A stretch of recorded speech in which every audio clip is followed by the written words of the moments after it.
अस्सलामुअलैकुम।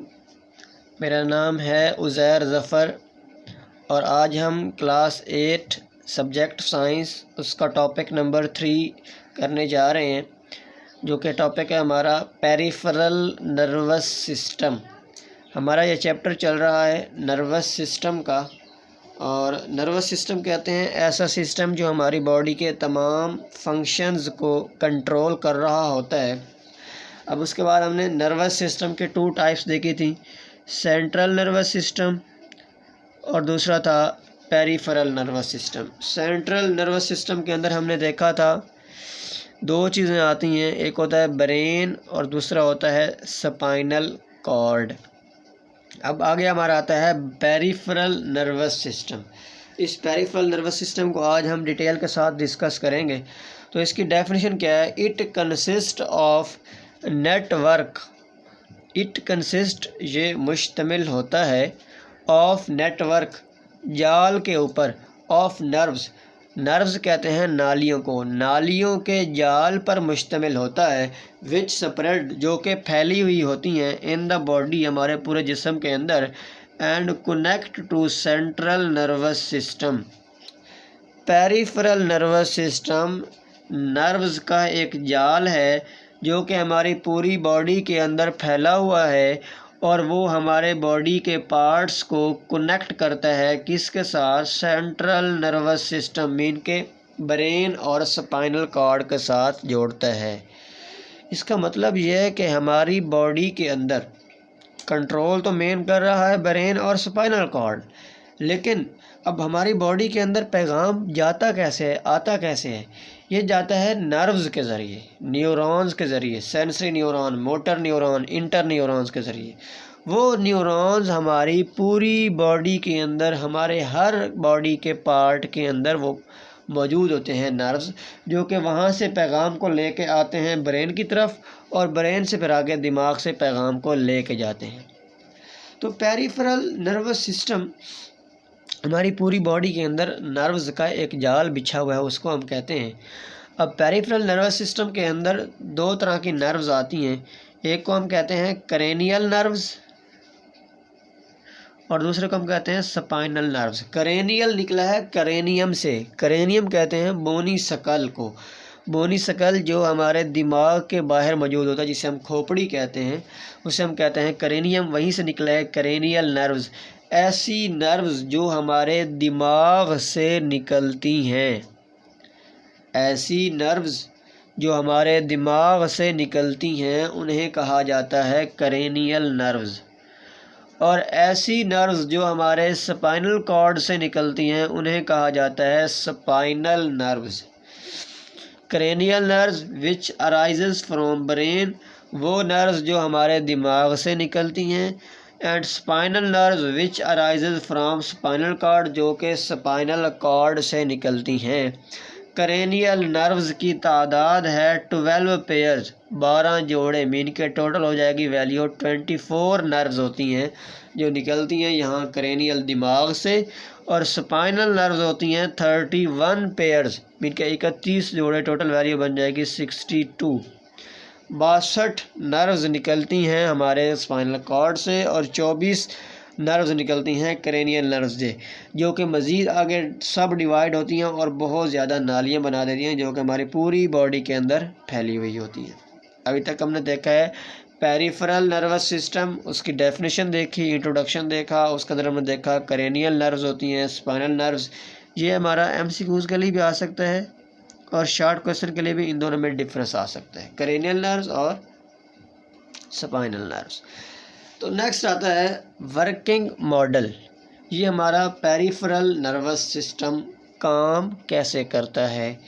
तो simple principal अगर देखा जाए तो वो प्रिंसिपल ये है, डिटेक्ट शनाख्त करता है, चेंज तब्दीली को, इन इन्वायरमेंट हमारे माहौल के अंदर तब्दीली की शनाख्त करता है, एंड प्रोड्यूस रिस्पांस, और उसके नतीजे में कोई ना कोई ये काम करवाता है, कोई रिस्पांस देता है। इस कमल को कहते हैं हम working model of peripheral nervous system. Detect change, ये तब्दीली को नोट करता है इन इन्वायरमेंट, हमारे माहौल के अंदर। अब ये इन्वायरमेंट है, इस इन्वायरमेंट के अंदर दो तरह के इन्वायरमेंट आ जाते हैं। हमारा इन्वायरमेंट वो एक्सटर्नल भी हो सकता है, इंटरनल भी हो सकता है। एक्सटर्नल का मतलब है ऐसी कोई भी चेंज जो हमारी बॉडी के बाहर हो रही होती है। बॉडी के बाहर कैसे? जैसे गर्मी है तो गर्मी कैसे होती है? हमारे माहौल के अंदर होती है, हमारे इन्वायरमेंट के अंदर होती है, हमारे बाहर के माहौल के अंदर होती है। सर्दी है, बाहर के माहौल के अंदर होती है। बहुत ज़्यादा सख्त लाइट है, वो बाहर के इन्वायरमेंट के अंदर आती है, एक्सटर्नल के अंदर आती है। बहुत ज़्यादा शोर है, वो एक्सटर्नल इन्वायरमेंट के अंदर चेंज आती है। इंटरनल क्या हो सकता है? इंटरनल होता है हमारी बॉडी के अंदर जो चेंज पैदा हो रही है। हमारी बॉडी के अंदर चेंज कैसे हो सकती है, या कौन सा कोई भी ऐसी चेंज है जिसको वो डिटेक्ट किया जाता है। जैसे हमारे बॉडी के अंदर हमें एनर्जी की ज़रूरत होती है। जब हमारी बॉडी के अंदर एनर्जी कम हो जाती है तो हमें भूख लगने लग जाती है, हंगर है, भूख लगती है, थर्स्ट, प्यास लगती है। इस तरह के और भी बहुत सारी चीज़ें हैं जो हमारे इंटरनल इन्वायरमेंट के अंदर होती हैं, हमारी बॉडी के अंदर ही हो रही होती हैं। अब वर्किंग मॉडल के अंदर जो हमारा इन्वायरमेंट है वो एक्सटर्नल भी हो सकता है, इंटरनल भी हो सकता है। मीन कि हमारे एक्सटर्नल इन्वायरमेंट के अंदर भी कोई चेंज आ सकती है जिसको डिटेक्ट करके रिस्पॉन्स पैदा किया जाएगा। हमारी बॉडी के इंटरनल पार्ट में भी कोई चेंज पैदा हो सकती है जिसकी वजह से रिस्पॉन्स पैदा होगा। तो ये होता है वर्किंग मॉडल। अब इसके अंदर 3-4 टर्म्स हैं जो बेसिकली यूज़ होंगी, उनको हम डिस्कस कर लेते हैं, उनके डेफिनेशन को देख लेते हैं। स्टिमुलाई, स्टिमुलाई कहते हैं कोई भी ऐसी चीज़ या कोई भी ऐसी तब्दीली जो हमारे इन्वायरमेंट के अंदर होती है और उसको चेक किया जाता है, उसकी शनाख्त भी हो सकती है, उसे हम कहते हैं stimuli. Any change in environment, हमारे माहौल के अंदर कोई भी तब्दीली, डैट कैन बी डिटेक्टेड, जिसको शनाख्त किया जा सकता है बाय रिसेप्टर, रिसेप्टर के ज़रिए, टू इनिशिएट नर्व इम्पल्स, कोई भी नर्व इम्पल्स शुरू करवाने के लिए। अब इसको थोड़ा सा समझ लें। जैसे हीट है, गर्मी है, हमारी बॉडी के अंदर जो हमारी जो स्किन है, जिल्द है, कौन सी क्या चीज़ है?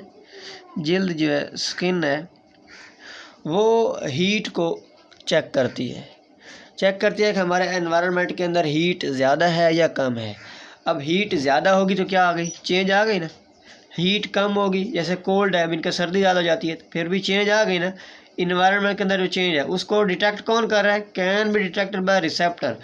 जो किसी भी स्टिमुलाई को शनाख्त करता है उसको हम कहते हैं डिटेक्टर। जैसे कि एग्जांपल है जिल्द, स्किन। स्किन क्या करती है? डिटेक्ट कर रही होती है हमारे इन्वायरमेंट के अंदर चेंज को। टू इनिशिएट नर्व इम्पल्स, हमारे इन्वायरमेंट के अंदर पहले चेंज को डिटेक्ट किया जाता है और उस चेंज को डिटेक्ट करने के बाद फिर पैगाम को भेजना होता है हमने ब्रेन की तरफ। तो ब्रेन की तरफ पैगाम कैसे जाता है? ब्रेन की तरफ पैगाम जाने के लिए nerves, neurons, nerve cells active होते हैं, और नर्व सेल जब पैगाम एक जगह से दूसरी जगह भेजते हैं तो उस अमल को हम कहते हैं नर्व इम्पल्स। क्या कहते हैं? नर्व इम्पल्स कहते हैं। अब देखें स्टिमुलाई, अब समझ आएगी आपको। नर्व इम्पल्स, स्टिमुलाई क्या होता है? एनी चेंज इन इन्वायरमेंट, हमारे माहौल के अंदर कोई भी तब्दीली, डैट कैन बी डिटेक्टेड, जिसकी शनाख्त की जा सकती है बाय रिसेप्टर, रिसेप्टर के ज़रिए, to initiate nerve impulse, nerve impulse को शुरू करवाने के लिए, उसे हम कहते हैं स्टिमुलाई। स्टिमुलाई के एग्जांपल है हीट, कोल्ड, प्रेशर, कोई आपको दबाता है, प्रेस करता है, साउंड, ज़्यादा शोर वगैरह आता है, साउंड वेव्स वगैरह, या लाइट भी आप यहाँ पे लिख सकते हैं, ब्राइट लाइट, डिम लाइट, ये भी स्टिमुलाई के अंदर आते हैं। ठीक है। अब नेक्स्ट आता है रिसेप्टर। हमारी बॉडी के अंदर ऐसे ऑर्गन्स जो इन चेंजेस को डिटेक्ट करते हैं, हमारी बॉडी के अंदर ऐसे ऑर्गन्स जो हमारी इन्वायरमेंट के अंदर चेंज को डिटेक्ट करते हैं, उनको हम कहते हैं रिसेप्टर या डिटेक्टर। डिटेक्टर कहते हैं शनाख्त करने वाले को, रिसेप्टर कहते हैं जो पैगाम को वसूल करते हैं। एनी ऑर्गन और टिश्यू, कोई भी ऑर्गन या टिश्यू हमारी बॉडी के अंदर जो मौजूद है, विच डिटेक्ट दी स्टिमुलस, जो स्टिमुलस की शनाख्त करते हैं, इज़ कॉल्ड रिसेप्टर। उन्हें हम क्या कहते हैं? रिसेप्टर कहते हैं। जैसे है स्किन, हमारी बॉडी है तो वो किसको डिटेक्ट करती है? हीट को डिटेक्ट करती है, कोल्ड को डिटेक्ट करती है, प्रेशर को डिटेक्ट करती है। एयर, हमारे कान हैं, वो साउंड वेव को चेक करते हैं कि आया कि शोर क्या है, ज़्यादा है, कम है, आवाज़ कम आ रही है, ज़्यादा आ रही है, इसको डिटेक्ट करते हैं। आई किसको डिटेक्ट करता है? लाइट को डिटेक्ट करता है। लाइट किस तरह की है? लाइट डिम है, ब्राइट है, किस तरह की लाइट है? हमारी बॉडी के ऐसे ऑर्गन्स या ऐसे टिश्यूज़ जो किसी भी स्टिमुलस के अंदर चेंज को या स्टिमुलस को डिटेक्ट करते हैं, उन्हें कहा जाता है रिसेप्टर। रिसेप्टर के एग्जांपल में आता है स्किन, एयर, आई वगैरह आ जाता है। ठीक है, तो नेक्स्ट हमारा है पार्ट, रिसेप्टर के बाद आता है इफेक्टर। हमारी बॉडी का वो पार्ट जो क्या काम करता है? एनी टिश्यू और ऑर्गन, कोई भी टिश्यू या organ that carry nerve impulse, जो नर्व इम्पल्स को लेके जाता है, जो पैगाम को लेके जाता है, टू शो रिस्पॉन्स, कोई भी रिस्पॉन्स देने के लिए, जो हमारी बॉडी के अंदर पैगाम को एक जगह से दूसरी जगह लेके जाता है, कोई भी रिस्पॉन्स करवाने के लिए, वो ऑर्गन जो रिस्पॉन्स शो करता है उसको हम कहते हैं इफेक्टर। क्या कहते हैं? इफेक्टर कहते हैं। क्या कहते हैं? उन्हें हम कहते हैं इफेक्टर। रिस्पॉन्स शो करता है। एनी टिश्यू और ऑर्गन, कोई भी टिश्यू या organ that carry nerve impulse to show response, जो हमारी पैगाम को लेके जाता है कोई भी रिस्पॉन्स करने के लिए, कोई भी काम करने के लिए, उसे हम कहते हैं इफेक्टर। जैसा कि मसल्स हैं, हमारे हाथ के मसल्स हैं, हमारे पाँव के मसल्स हैं, या ग्लैंड्स ऐसे बॉडी ऑर्गन्स होते हैं जो रतूबतें खारिज करते हैं, सेक्रीशन करते हैं किसी भी ख़ास चीज़ की, जिसका कोई ना कोई एक ख़ास काम होता है। जैसा कि मैं मिसाल देता हूँ आपको, बिल्कुल आसान सी मिसाल है। अब मिसाल के तौर पर हम कोई खाना देखते हैं, हमें भूख लगी हुई है और हमारे सामने कोई खाना आ जाता है, मीन कि हमने खाना हम नहीं है, लेकिन हमारे सामने जब खाना आता है ना, हमारी आंखें उस खाने को देखती हैं। जैसे ही आंखें खाने को देखती हैं तो ये क्या कर रही हैं? डिटेक्ट कर रही हैं स्टिमुलाई को। स्टिमुलाई क्या है? खुराक है। उस खुराक को देख रही हैं आंखें। अब आंखें क्या करेंगी? दिमाग की तरफ पैगाम भेजेंगी। क्या पैगाम भेजेंगी? पैगाम भेजेंगी कि खुराक आ गई है। अब खुराक जब आ गई है तो वही खुराक जो पैगाम होगा, उस पैगाम के नतीजे में हमारे ब्रेन से पैगाम आएगा इफेक्टर की तरफ। कहाँ पैगाम आएगा? इफेक्टर की तरफ। अब इफेक्टर यहाँ पे कौन सा है? कभी आपने नोट किया हो, ऐसे होता है कि जैसे ही हमारे सामने खाना आता है ना, तो मुंह में से पानी सा आने लग जाता है। ये पानी कैसे आता है? हमारे माउथ के अंदर होते हैं ग्लैंड्स। वो ग्लैंड क्या करते हैं? सेक्रेशन करते हैं सलाइवा की सेक्रेशन करते हैं, जो हमारी बॉडी के अंदर, हमारे माउथ के अंदर पहले से आ जाता है। अब सलाइवा का काम क्या होता है? सलाइवा खुराक की डाइजेशन में हेल्प करता है। अब ये देखें इफेक्टर ने काम अपना कैसे किया, ग्लैंड ने अपना काम कैसे किया। जैसे ही कोई हमारे सामने कोई स्टिमुलाई आया, खुराक आई, उसको हमारी आंखों ने देखा, उस आंखों ने पैगाम भेजा दिमाग को, दिमाग ने पैगाम भेजा ग्लैंड को, उस ग्लैंड ने रतूबत खारिज कर दी, सेक्रेट कर दी। मसल्स की एग्जांपल दूँ तो मसल की एग्जांपल ये है कि जैसे हमारे हाथ लगता है किसी भी चीज़ के साथ, गर्म चीज़ के साथ, तो फ़ौरन हमारा हाथ पीछे आ जाता है। हाथ कैसे पीछे आता है? हमारे जो बाजू के मसल्स हैं वो कॉन्ट्रैक्ट होते हैं, सिकुड़ते हैं, तो ये हमारा मसल क्या करता है? हमारे हाथ को पीछे लेकर आता है, जिसके ज़रिए हमारा कोई भी रिस्पॉन्स जो होता है, इसे हम कहते हैं इफेक्टर। अब how peripheral nervous system work, इसको समझना है आपने कि पेरिफेरल नर्वस सिस्टम काम कैसे करता है। बिल्कुल आसान मिसालें मैंने दी हैं दो आपको यहाँ पर।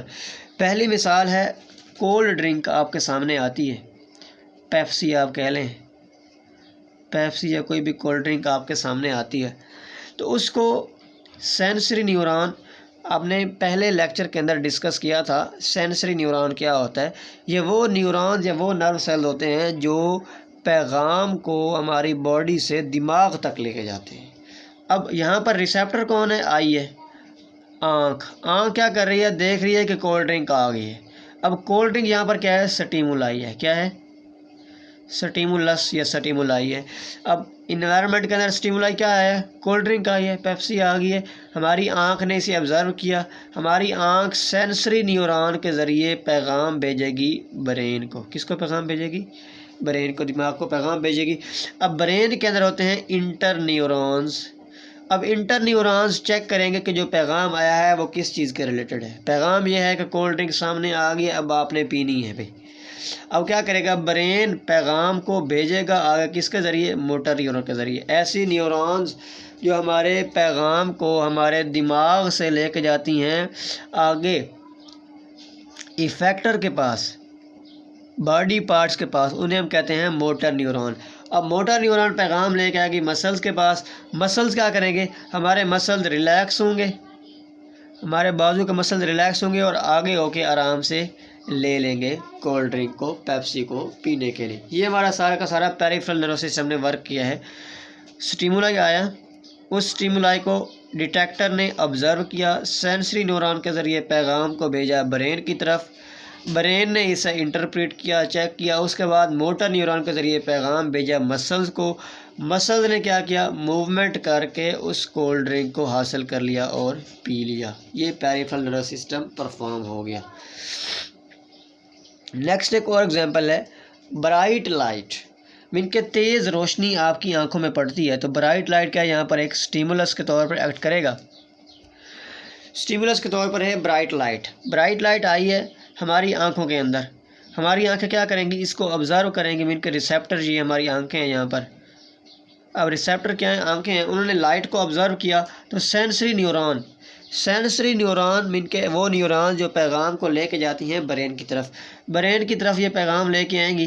क्या पैगाम लेके आएंगी कि लाइट बहुत ज़्यादा सख्त है। क्या है, लाइट बहुत ज़्यादा सख्त है। अब लाइट बहुत ज़्यादा सख्त है तो क्या होगा, इंटर न्यूरॉन इस पैगाम को देखेंगी। इस पैगाम को देखने के बाद वो क्या करेंगी, इसको आगे पैगाम भेजेंगी मोटर न्यूरॉन के ज़रिए इफेक्टर की तरफ। इफेक्टर यहाँ पर कौन से हैं, आईब्रो। आईब्रो कौन से, हमारी आँख के ऊपर जो पर्दा होता है मसल का, उससे हम कहते हैं, हमारी आँखों पर जो जल्द का पर्दा होती है जिसे हम आईब्रो कहते हैं। वो आईब्रो को पैगाम आएगा कि आईब्रो क्या हो जाए, ऊपर से लाइट ऊपर से आई को कवर कर ले, आँख को कवर कर ले। मीन के आँख को बंद करना है। आँख को बंद करने का एक और अमल भी देखा जाए तो हमारी आँख के अंदर ना एक पार्ट होता है जिसे हम कहते हैं प्यूपिल। ये थोड़ा सा अगर आपको बताऊं तो आँख का जो स्ट्रक्चर होता है ना, उसका सबसे बाहर वाला पोर्शन होता है कॉर्निया, जो कि वाइट कलर का होता है। कॉर्निया के अंदर जो हमारा ब्लैक कलर का पोर्शन होता है उसे हम कहते हैं आइरस। अब इस आइरस के अंदर एक बिल्कुल छोटा सा पोर्शन होता है, उस पोर्शन को हम कहते हैं प्यूपिल। ये प्यूपिल क्या करता है काम, जब डे के अंदर ब्राइट लाइट आती है तो प्यूपिल क्या करता है, सिकुड़ जाता है, सिकुड़ता है, कॉन्ट्रैक्ट हो जाता है। और रात के वक्त क्या होता है, जब मध्यम लाइट होती है, ये क्या हो जाता है, फैल जाता है। ये काम कैसे करता है, ये ब्रेन के ज़रिए सारा का सारा इंफॉर्मेशन जा रही होती है और आ रही होती है। इस तरह एक पेरिफेरल नर्वस सिस्टम क्या कर रहा होता है, अपना कोई भी वर्क परफॉर्म कर रहा होता है। ठीक है, तो हमारा आज का टॉपिक जो था पेरिफेरल नर्वस सिस्टम, उसके अंदर हमने देखा है क्रेनियल नर्व्स होती हैं, दूसरी स्पाइनल नर्व्स होती हैं। उसके बाद हमने देखा स्टिमुलाई क्या होता है, रिसेप्टर क्या होता है, इफेक्टर क्या होता है। उसके बाद हमने देखा कि पेरिफेरल नर्वस सिस्टम वर्क कैसे परफॉर्म करता है। तो आज का हमारा टॉपिक यही था। नेक्स्ट हम इंशाल्लाह डिस्कस करेंगे जो रिमेनिंग टॉपिक है इस चैप्टर का। तब तक के लिए अल्लाह हाफिज़। अगर कोई भी क्वेश्चन हो या कोई भी पॉइंट ठीक से समझ ना आया हो तो आप कमेंट बॉक्स में पूछ सकते हैं। अल्लाह हाफिज़।